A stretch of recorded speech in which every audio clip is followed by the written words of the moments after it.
Craving a taste of India's favorite street food at home? Today, we're making the perfect Pani Puri, crispy, tangy, and absolutely mouth-watering. First, let's start with the purists. You can either buy them ready-made or make them at home with a simple dough of semolina, flour, and water.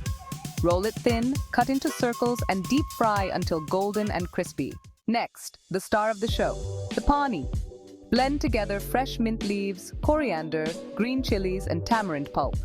Add cumin powder, black salt, and chaat masala for that authentic tangy flavor. Mix it with chilled water and let it sit. For the filling, boil potatoes and chickpeas. Mash them together and season with salt, cumin, and a bit of chaat masala. This gives the perfect balance of textures. Now it's time to assemble. Crack open a puri, stuff it with the potato-chickpea mixture, add some sweet tamarind chutney, and dip it into the spicy pani. One bite, and you're in street food heaven. And there you have it. Homemade pani puri that's bursting with flavor. Perfect for any occasion. Enjoy your culinary adventure and don't forget to share with friends. If you enjoyed this recipe, hit the like button and subscribe for more delicious content.